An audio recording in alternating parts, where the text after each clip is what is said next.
লা শিবহা ওয়ালা মিসলা ওয়ালা কুফুয়া লি মাওলা, লা শিবহা ওয়ালা মিসলা ওয়ালা কুফুয়া লি মাওলা। একটু আওয়াজ কমাই দিও।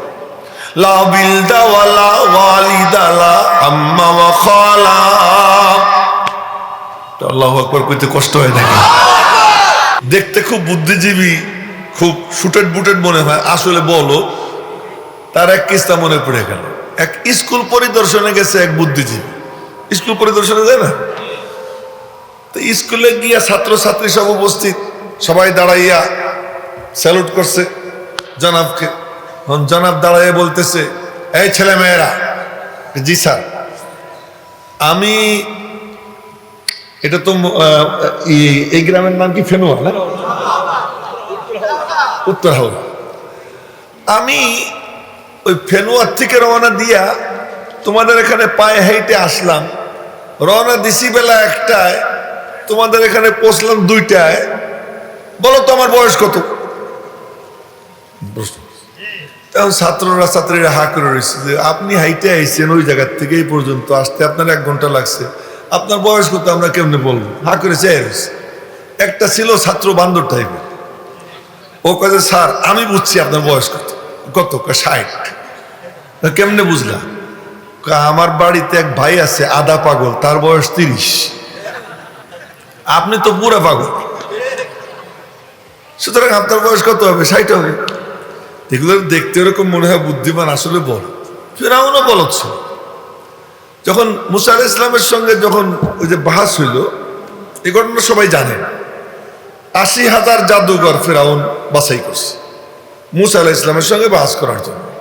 বুদ্ধি দিছে কি, তোরা এক কাম করবি, মুসা আলাইহিস সালামের যে, ও তো আর আলাইহিস সালাম বলে নাই, আমাদের তো আলাইহিস সালাম বলা দরকার। আমরা আবার ওদের মতো না যে ঈসা মুসা বিষ্ণু কৃষ্ণ রোজা পূজা সব একই, আমরা তো আর ওরকম না।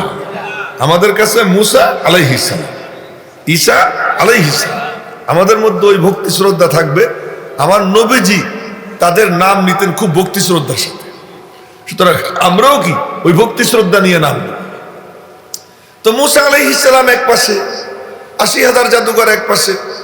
কেউ মাথা নাড়াইয়েন না, মাথা নিচের দিকে দিয়েন না, মোবাইল দেখেন না। ওই কথাটা বলার জন্য এই ঘটনা শুনাইতেছি, মনে রাখবেন। ঘটনা আমি এমনি এমনি শুনাইতেছি। এখন জাদুঘররা ওই পাশে দাঁড়াইছে, তো জাদুঘরদেরকে বুদ্ধি দিছে, তোরা মুসার মতো পোশাক পরবি, মুসা আলাইহিস সালামের যে পোশাক, ওই পোশাক পরবি, যাতে মুসা ব্যাপা চাকা খেয়ে যায়, এদের দেখে আমার মতো দেখা যায়, এই আর কেউ মনে মনে ভাবছে।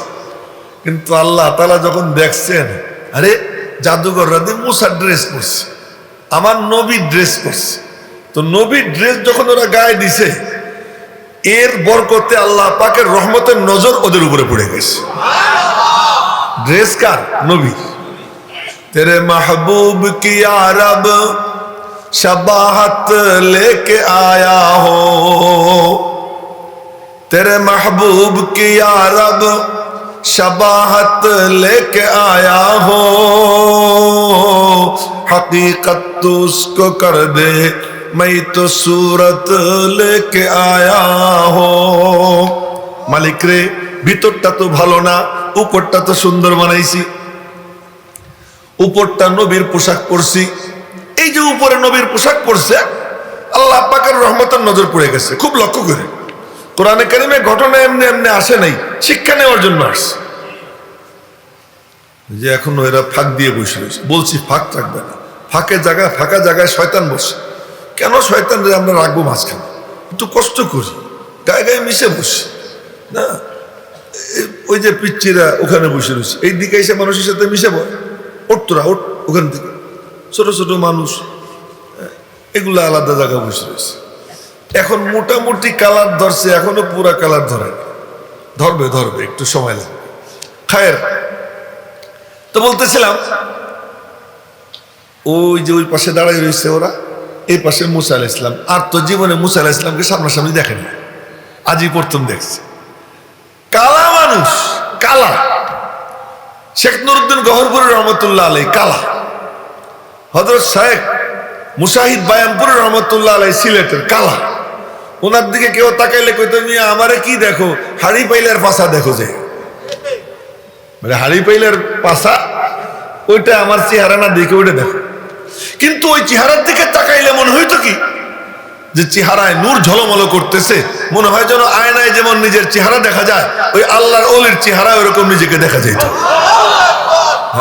শেখ নুরুদ্দিন গহরপুর রহমতুল্লাহ আলাইকে আমি দেখছি, ফেনু আর হজরতের তো আমি দেখিনি, শাইখে বায়ামপুরীকেও আমি দেখিনি না। এই প্রসঙ্গে একটু কথা পরে বলবো যদি আল্লাহ পাক তৌফিক দান করে। শেখ নুরুদ্দিন গহরপুরী কালা, একেবারে কালা, কিন্তু তার চেহারার দিকে তাকাইলে মনে হয় যেন চম্বুকের মতো টানতো। তো কালার মধ্যে বেলাল কালা, কিন্তু সে বেলালের কালা চেহারা মনে হইতো যেন আয়না, কেউ তার দিকে তাকাইলে মনে হইতো যেন বেলালের চেহারার চামড়ার মধ্যে তার চেহারা দেখা যায়। মর্দে হক্কানি কে পেশানি কা নূর, মর্দে হক্কানি কে পেশানি কা নূর, কব ছুপা রহা হ্যায় পেশে জি শুউর। নবুয়তের নূর, রিসালাতের নূর, এই নূর তার সিনায়। আর কোন নবী আল্লাহ কালা বানান নাই, সুবহানাল্লাহ কয় না। সব নবী সুন্দর, কোন নবী দাড়ি ছাড়া ছিলেন না, সব নবী দাড়িও না, সুবহানাল্লাহ কয় না। যুবকরা মনে করতেছে সব নবী যখন দাড়িওয়ালা, হুজুর কবে তো তুইও দাড়ি রাখ, হ্যাঁ এই বিপদে পড়ে যাবে, এই জন্য সুবহানাল্লাহ আস্তে কয়, মাথা নিচে করে রাখে। সবাই একটু জোরে সোরে বলি সুবহানাল্লাহ। কোন নবী কালা ছিলেন না, সব নবী তার যুগের সেরা সুন্দর ছিল। তো মুসা আলাইহিস সালামও সুন্দর, আর আমার নবীর তো কোনো কথাই নেই, আমার আপনার নবীর কোনো কথাই নেই। আমার আপনার নবীর কথা পরে যদি আসে, সুযোগ হয় পরে বলবো। হ্যাঁ, মাথা নিচের দিকে যেন একবারও না দেখি, নড়াচড়াও নাই, স্থির হইয়া এদিকে চাইয়া থাকে। এবার মুসা আলাইহিস সালাম এক তো নবী রসুল, ভিতরে নূরে নবুয়ত, অপর দিকে চেহারা সুন্দর, ওই সময়কার বিশ্বের মানুষের মধ্যে সবচেয়ে সুন্দর। তো উনি এক পাশে দাঁড়ানো, জাদুঘররা আর এক পাশে দাঁড়ানো, ওনার দিকে তাকাইয়া চেহারা দেখে আরে এত সুন্দর চেহারা তো দেখিনি, এত সুন্দর চেহারা তো দেখিনি, এত নুরানি চেহারা, আমাদের এটা তো কুত্তার মতো দেখা যায়। ও তো উপরে বসে রয়েছে, মনে মনে কয় এই এটা কে? এই ইউটিউবার যে সেও শ্রোতা, সে মোবাইল টিপে তা না, এইগুলো কোনো রেকর্ডার না, আসল রেকর্ডার হলো এটা। সাহাবা একরাম এই জায়গা দিয়ে রেকর্ড করছে, এই জন্যই না আমরা হাদিস পাইছি, এই জন্য আমরা কোরআন পাইছি। যদি এরকম রেকর্ড হইতো, ও গোড়ার দিন নষ্ট হয়ে যেত। কিন্তু এখানে যারা রেকর্ড করে, ওই রেকর্ড কি হয় না, ডিলিট হয়, ওটা জমা হয়ে যায়। এই জন্য এখানে রেকর্ড করার চেষ্টা করে। তো বলতেছিলাম, মুসা আলাইহিস সালামের দিকে তাকায় মনে মনে বলে আরে এত সুন্দর চেহারা তো আর দেখিনি। আর দিলের মধ্যে আদব এসে গেছে, আদব এসে গেছে। আর বলতেছে কি, 16 পারার 14 পৃষ্ঠার শেষ আয়াত, এই যে কোরআন শরীফ আমার সামনে খুলে দেখাইতে পারবো কারো মনে চাইলে, আমি হাফেজ, দেখাইতে পারবো। 16 পারার 14 পৃষ্ঠার শেষ আয়াত, ওই জাদুঘররা বলে উঠছে, ইয়া মুসা, ও মুসা, ইম্মা আন তুলকিয়া ওয়া ইম্মা আন নাকুনা আউওয়ালা মান আলকা। জাদুর বাক্স আগে আপনি খুলবেন না আগে আমরা খুলবো, ফয়সালাটা আপনি দিয়ে দেন। কি সম্মান করলো কি করলো না? কি করছে? সম্মান করছে, ইজ্জত করছে। কিসের বরকত? ওই পোশাকের বরকত। পোশাক সুন্দর, আল্লাহ দিলের হাল কি বানাই দিছে, সুন্দর বানাই দিছে। আচ্ছা, মুসা আলাইহিস সালাম বলেন বাল আলকু, তোরাই তোদের জাদুর বাক্স আগে খোল, আমারটা পরে খুলব। আমার কথা বুঝতে কষ্ট হইতেছে না তো? আচ্ছা, তাহলে মনোযোগ দিয়ে শুন। তো ওরা করছে কি, ওদের জাদুর বাক্স খুলছে। জাদুর বাক্সে কি, জাদুর মধ্যে দুইটা জিনিস ছিল, একটা হলো দড়ি আর একটা হলো নড়ি। নড়ি চেনেন? লাঠি, লাঠি। আমাদের গ্রামের এই লাঠিরে কি কয়? নড়ি কয়, নড়ি কয়। তো একটা দড়ি আর একটা নড়ি। তো কোরআনে কারীম আল্লাহ বলেন, ক্বালা বাল আলকু ফাইদা হিবালুহুম ওয়া ইসিয়ুহুম ইউখায়্যালু ইলাইহি মিন সিহরিহিম আন্নাহা তাসআ। তো ওরা ওদের দড়ি, নড়ি, লাঠি, রশি, এখন বাংলা বললাম, এখন তো বুঝছেন, লাঠি রশি এটা ছাড়ছে। এর মধ্যে ওদের সারা জীবনের অভিজ্ঞতা উজাড় করে জাদু দিছে। আর এইটা এরকম সাপ হইয়া দৌড়িতে দৌড়িতে মুসা আলাইহিস সালামের দিকে যাইতেছে। মানুষ তো, মুসা আলাইহিস সালাম তো আর ফেরেশতা না, মানুষ। এই ৮০,০০০ জাদুঘরের জাদু সাপ হয়ে ওনার দিকে দৌড় দিছে, উনিও দৌড় দিছে। মুসা আলাইহিস সালাম কি করেছেন? দৌড় দিছে। আল্লাহকে কি রে? আল্লাহ ভয় লাগে। বুঝা গেল ভয় পাওয়া মুসা আলাইহিস সালামের সুন্নাত। আজকে যদি উলামা একরাম ভয় পায় নাস্তিকদের আস্ফালনে, মুরতাদদের আস্ফালনে, আজকে যদি ইহুদি খ্রিস্টানদের দালালদের আস্ফালনের কারণে, ইসলামের নামে যারা মুনাফিকি করে ওদের ক্ষমতার দম্ভের কারণে আজকে যদি আলেম ওলামারা ভয় পায়, তো এই ভয় পাওয়া মুসা আলাইহিস সালামের সুন্নাত। কিন্তু ভয় পাওয়ার পরে আল্লাহ পাক বলেন, কি রে মুসা কি হলো? তো ভয় লাগে। আল্লাহ কয় কে তুই একা নাকি? তো কে আছে? আল্লাহ বলেন লা তাখাফ ইন্নী লা ইয়াখাফু লাদাইয়াল মুরসালুন। এই ওই নড়িস না, আর নড়বি না, আমার দিকে চাইয়া থাক। তুই ছাত্র তো, তাই তুই তুই করে কইলাম একেবারে। হ্যাঁ, এদিকে চাইয়া থাক। ভয় পাই না মুসা, তুমি তো একা না, আমি আল্লাহ তোমার পাশে আছি। ওই দিন আল্লাহ ছিল, আজকে থাকবে না। আওয়াজ একটু কমাই দিন। ওই দিন আল্লাহ ছিল, মুসা আলাইহিস সালামের আল্লাহকে আজকে বদলাই গেছে। তার ক্ষমতার কি পরিবর্তন হয়েছে? সেদিন ক্ষমতা যেমন ছিল আজ ক্ষমতা তেমন আছে না নাই? লাম ইয়াজাল ওয়ালা ইয়াজালু হাইয়ান কাইয়ুমা। রব্বে কারীম যেমন ছিলেন তেমন আছেন, তেমন থাকবেন। তার কোনো শুরুও নাই, শেষও নাই। তার ক্ষমতার কোনো শেষ নাই, তার কুদরতের কোনো সীমা পরিসীমা নাই, রহমতের কোনো সীমা পরিসীমা নাই, মাগফিরাতের কোনো সীমা পরিসীমা নাই। তিনি তার মতো কোনো কিছু নাই। লাইসা কামিসলিহি শাই, আল্লাহর মতো কোনো কিছু নাই। লা শিবহা ওয়ালা মিসলা ওয়ালা কুফুয়া লি মাওলা। লা শিবহা ওয়ালা মিসলা ওয়ালা কুফুয়া লি মাওলা। একটু আওয়াজ কমাই দিও। লা বিলদা ওয়ালা ওয়ালিদা লা আম্মা ওয়া খালা। আল্লাহু আকবার কইতে কষ্ট হয় নাকি? যে বুড়া মানুষ, আমি তো বুড়া, আমি আর কি আল্লাহু আকবার কব? কোন রকম ঠোঁট নাড়ায়, সবাই মিলে জোরে সোরে বলেন আল্লাহু আকবার। আরে বুড়া আমাদের কাছে এসে বুড়া হয়, এই মজলিসে এসে কোনো বুড়া বুড়া থাকে। নবীজির দরবারে বুড়া আরা যাইত। বুড়া কি ৮০, ২৫০। একজনের বয়স ছিল কত? ২৫০, ৭০, ৮০ এরকম বুড়া। আবু বকর সিদ্দিকের আব্বা, তাহলে বয়সটা কত হবে? এই বুড়া। ওরকম এক বুড়া নবীজির দরবারে গিয়ে বসছে। হঠাৎ করে দাঁড়ায়, কি ইয়া রাসূলুল্লাহ, কি জান্নাতে কি আঙ্গুর পাবো না? আচ্ছা বলেন তো। সে জিজ্ঞেস করবে আমি জান্নাতে যাব কিনা, কিন্তু প্রশ্ন কি করে? জান্নাতে আঙ্গুর পাবো কিনা। নবীজি যদি বলেন আঙ্গুর পাবা, তত জান্নাত পাইয়েই যাবো, মনে মনে তো জান্নাত পাইয়েই গেছি। তো নবীজি বললেন হ্যাঁ তুমি আঙ্গুর পাবা, আর জিভে গেছে পানি এসে। দেখবেন কোন আচার টাচারের চিন্তা করলে দেখলেই জিভে পানি এসে যায়। উনি যখন নবীজি বলছেন তুমি আঙ্গুর পাবা, এখন যেন বুড়া জান্নাত সামনে দেখতেছে, আঙ্গুর সামনে দেখতেছে, জিভে পানি এসে গেছে। বলে কি ইয়া রাসূলুল্লাহ, আঙ্গুরের ছড়া কত বড় হবে? আঙ্গুর তো আর একটা একটা হয় না, ছড়ায় ছড়ায় হয় না। হাঁটু সাইডে দিয়ে আসন দিয়ে বসে, আসন দিয়ে টাইট হয়ে। এরকম বসাটা নবীজি পছন্দ করতেন না। হ্যাঁ, পছন্দ করতেন না। তো বুড়ো বলে আঙ্গুরের ছড়া কত বড় হবে? কত বড় হবে জানতে চাও? জি। তুমি একটা কাক এখানে ছেড়ে দাও, ওই কাকটা একটা না ১ মাস উড়বে। কাক মনে হয় এমনে এমনে ওড়ে না, কাকের যে গতি না, একটা না ১ মাস উড়বে বিরতিহীন। ওই ১ মাস উড়ার পরে ওর উড়া যেখানে শেষ হবে, এই ১ মাসের দূরত্ব পর্যন্ত জান্নাতের একটা আঙ্গুরের ছড়া এত বড় হবে।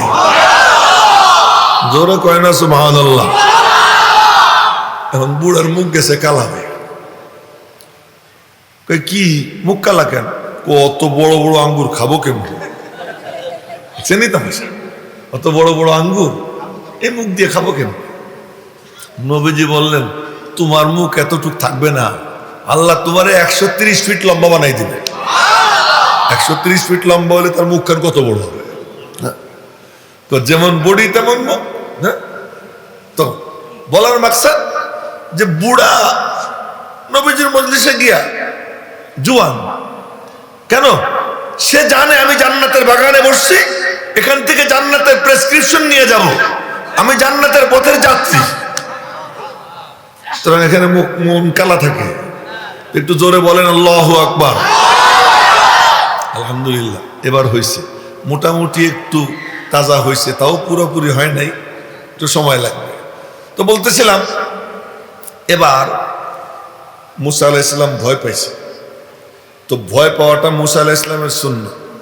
আজ যদি আলেম ওলামারা ভয় পায়, আপনারা বললেন না যে মৌলবীরা আবার ভয় পায়নি। তো মৌলবীরা ভয় পাবে না কেন? মুসা আলাইহিস সালাম ভয় পাইছিল, সুতরাং মৌলবীরাও ভয় পাবে। মৌলবীদের যারা সহযোগী তারাও ভয় পাবে, দ্বীনের খাদেম যারা তাদের ভয় লাগবে, আল হুদার ছেলে পেলে যারা তাদেরও ভয় লাগবে, দ্বীনকে যারা মোহাব্বত করে তাদের ভয় লাগবে, ওদের আস্ফালন দেখে ভয় লাগবে। ওই ভয় লাগার পরে আল্লাহ পাক মুসা আলাইহিস সালামকে বলছেন, তুই একা না, আমি আল্লাহ তোর সঙ্গে আছি। আজও আল্লাহ পাকের ওই হুকুম, ওই বাণী আজও এরকম আসে। চোখ বন্ধ করে মুরাকাবা করবে, তা দেখবে ভিতর থেকে আওয়াজ আসতেছে, আমি তো একা না, আমার আল্লাহ আমার সঙ্গে আছেন, আমার আল্লাহ আমার সঙ্গে আছে। তো মুসা আলাইহিস সালাম বললেন, আচ্ছা ঠিক আছে, তো কি করবো? ঘুরে দাঁড়াও, বুঝলেন, ঘুরে দাঁড়াও। মুসা আলাইহিস সালাম ঘুরে দাঁড়াইছে, দিছিলেন তো দৌড় ওই দিকে, এখন ঘুরে দাঁড়াইছে, সাপ আসতেছে। আল্লাহ কি করবো? তোমার হাতে কি লাঠি? দেও না, ছেড়ে দেখেন, লাঠি ছেড়ে দাও। আপনাদেরকে আমি দেখাই, এটা মনে করেন লাঠি, এটা যদি উপরের দিকে মারি কষ্ট হবে, যদি খুসা দেই কষ্ট হবে, যদি বাড়ি মারি আমার কষ্ট হবে, কিন্তু এই যে সাইডে দেওয়া এ কোনো কষ্ট আছে? আল্লাহ পাক বললেন কি, আলকি আসক, তুমি তোমার লাঠিটা ঢাইলে দাও। ঢাইলে দাও মানে সাইডে দাও, লাঠিটা শুধু হাতের থেকে ছেড়ে দাও। ছেড়ে দিছেন, ফাইদা হিয়া তালকাফু মা ইয়াফিকুন। এ আমার পকেটের গল্প কইতেছি না, কোরআনে কারীমের আয়াত। ছেড়ে দিছেন, ছেড়ে দেওয়ার পরে এত বড় সাপ হয়েছে আর এত বড় ফনা তুলছে, এক টান মারছে, সবগুলো গিলে খেয়ে ফেলেছে। মনে রাখবেন, আজও সেই পাওয়ার আছে আমাদের বুজুর্গদের মধ্যে, ঠিক না? একটু সুবহানাল্লাহ। এখন আপনাদের তো মনে মনে প্রশ্ন জাগা উচিত যে বুজুর্গদের মধ্যে এমন পাওয়ার আছে, তার একটু নমুনা না শোনার দরকার, নমুনা শোনার দরকার না? এক হিন্দু যোগী, ও উঠতে পারত, তো ও মুসলমানদের কাছে তোমাদের মুন্সিকে মৌলবীকে তার সাথে আমি বাহাস করতে চাই। তো ওই সময় বড় বুজুর্গ ছিলেন মৌলানা আব্দুল কুদ্দুস গঙ্গুহি রহমতুল্লাহ আলাইহি, নাম শুনছেন? শাহ আব্দুল কুদ্দুস গঙ্গুহি রহমতুল্লাহ। তো উনি বললেন, আচ্ছা ঠিক আছে, ওরা আসতে। এরপরে এক পাশে হিন্দুরা, ডান পাশে মুসলমানরা, বাম পাশে হিন্দুরা, এখানে যোগী, এখানে উনি, মুখোমুখি বাহাস, তর্ক বিতর্ক চলতেছে। এক পর্যায়ে কয় কি, আমি তো উঠতে পারি, আপনি কি উঠতে পারেন? উনি বললেন, তার সাথে একটু উঠে দেখাও। তো যোগী উঠছে। এখন কে হুজুর, ও তো উঠলো, আপনারও তো উড়া লাগে। উনি বললেন, কাউও তো ওড়ে, পেশাও তো ওড়ে, শকুনও তো ওড়ে, তো উড়ার মধ্যে কি বুজুর্গি? হুজুর, নাইলে আমরা আজকে বড় লজ্জিত হব, একটু ওড়েন, একটু ওড়েন। তো আমি কেন উড়বো? আমার আল্লাহ যখন ওরে উড়াইতে পারছে, তা আমার খড়মরে আল্লাহ উড়াইতে পারে না? জোরে কর না আল্লাহু আকবার। আমার খড়মরে আল্লাহ উড়াইতে পারে না? আহ হা, যখন এই কথা বলছেন, বলে এই খড়ম ওড়, উড়ে যা বলছে, আর খড়ম দিছে উড়া। খড়ম উড়াল দিয়ে গিয়ে যোগীর দুই গালের মধ্যে বাড়িয়ানো শুরু করছে।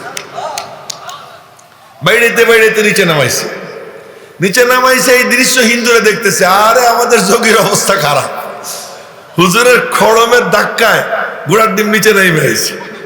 নিচে যখন নেমে আসছে, এই দৃশ্য দেখা সমস্ত উপস্থিত হিন্দুরা কলেমা পড়ে মুসলমান হয়ে গেছে, যোগী নিজেও মুসলমান হয়ে গেছে। তো আল্লাহ পাক নবীদেরকে দিয়ে যে মুজিজা দেখাইতেন, ওই আল্লাহ এখন আছেন না নাই? ওই আল্লাহ ওলিদেরকে দিয়ে কারামত দেখান, ওলিদেরকে দিয়ে কারামত দেখান। কারামাতুল আউলিয়া হাক্কুন, বুজুর্গানে দ্বীনের কারামত সত্য। হাফেজ হুজুর রহমতুল্লাহ আলাইহি লালবাগ শাহী মসজিদের বারান্দায় নফল নামাজ পড়ে দোয়া করতেছে। মুফতি দ্বীন মোহাম্মদ সাহেব রহমতুল্লাহ আলাইহি, ওনার ইন্তেকাল হয়ে গেছে বড় কাটরা মাদ্রাসা।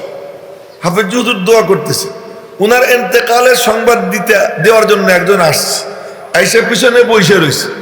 অনেক লম্বা দোয়া করার পরে যখন দোয়া শেষ হয়েছে, উনি খবর দিবেন, হাফেজ হুজুর বলতেছেন, আমার ভাই দ্বীন মোহাম্মদ দুনিয়া থেকে চলে গেছে না, ও আমি তার জন্যই দোয়া করতেছিলাম। জানতাম আসা তো বুজুর্গানে দ্বীনের কারামত কি সত্য। তো মুসা আলাইহিস সালামের লাঠি সব কি লেখাই ফেলেছে। এখন কি লেখাইছে? আচ্ছা বলেন, আমার এই কলম আমার হাতের থেকে পড়ে যদি একটু নড়ে, আমি চেয়ারের থেকে দৌড় দিই। কলম আবার নড়ে কেন? লাঠি তো কলমের মতো। লাঠি সাপ হইয়া সব কি লেখাইছে। মুসা আলাইহিস সালাম আবার দৌড় দিছে, আবার দৌড় দিছে। আল্লাহকে কি রে কি হইল? আল্লাহ ও আর ধরি কেন? লাঠি তো ধরি কেন? এ তুই ওই দিকে তাকাইছিলি কেন? কোন দিকে তাকাবি না। ওই যে হাত এক কান ভর দিয়ে যে বই রয়েছিস, তোরে কইছি আমি সবাইরে দেখি, আমি কিন্তু ওয়াজ করি না, আমি পড়াই। পড়ানোর সময় যেমন ছাত্র দেখি, ওয়াজের সময় তেমন শ্রোতা দেখি। এটা মনে রাখবেন, সবাই মনোযোগ দিয়ে শুনেন।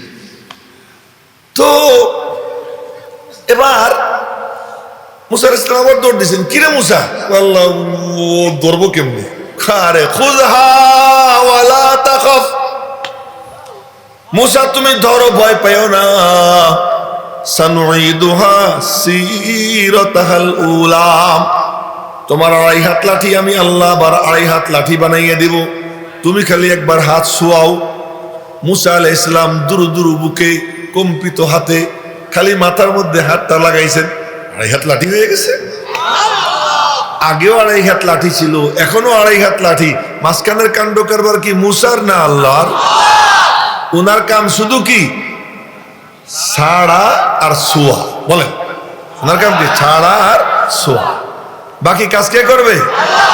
কোন বাতিল যদি ময়দানে নামে, তো মুসলমানের দায়িত্ব, মুমিনের দায়িত্ব, ঈমানদারের দায়িত্ব কি? শুধু ঘর থেকে বের হবে, আল্লাহর নাম নিয়ে চিৎকার দিবে, হাতে যা আছে তাই নিয়ে যাবে। লাঠি থাকুক লাঠি নিবে, ছুরি থাকুক ছুরি নিবে, যা থাকে তাই নিবে। ময়দানে নামবে আর বলবে, মালিক আমার যা ছিল আমি তাই নিয়ে আইছি, এখান থেকে তুমি তোমার কুদরত দিয়ে সব করে দাও। আল্লাহ তাআলা করে দিবেন।